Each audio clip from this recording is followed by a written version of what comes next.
The Walnut Creek Extension District, a division of K-State Research and Extension, covering Rush, Ness, and Lane counties. Here's Insight with Extension.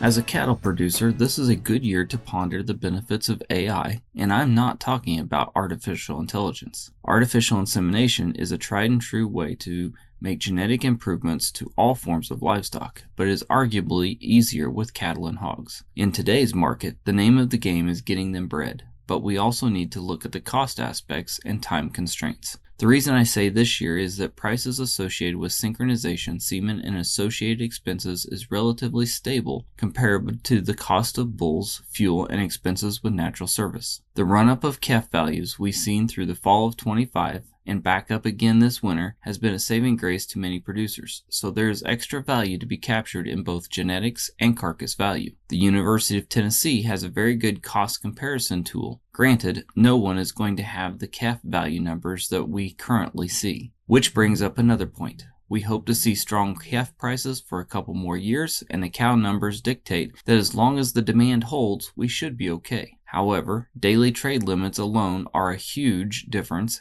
and the worldwide issues currently at play could just as easily cause a much stronger market swing, so manage your risk accordingly. When trying to determine if timed artificial insemination could benefit an operation, one should compare the cost of natural service breeding alone with one round of timed AI followed by bulls turned out to breed to cows that did not conceive initially. The most important number to focus on for this comparison is the cost per pregnancy, because this value depicts the total cost of each breeding option. Breeding costs is dependent on bull to cow ratio, cost of the bulls, cost of the AI, herd size, and expected pregnancy rates. This is one key snippet pulled from a lengthy study available online. I'll be the first to admit that it does take more time to use AI. A timed AI protocol will either require feeding for synchronization or will put the cows or heifers through the chute 3 times using a CEDAR insert. While the time investment is not always easy, it does save considerable amount of time at calving.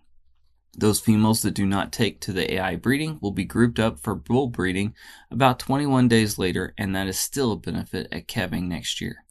Age, nutrition, and time from calving will affect the breeding outcomes, so planning ahead does help.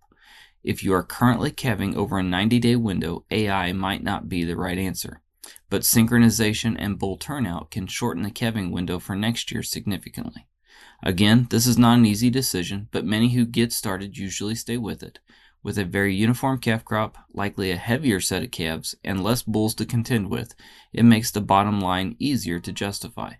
If the ranch version of AI has you interested, contact your vet or AI rep as soon as the calendars are filling up quickly. As always, contact your local extension office with additional questions. We're here to help.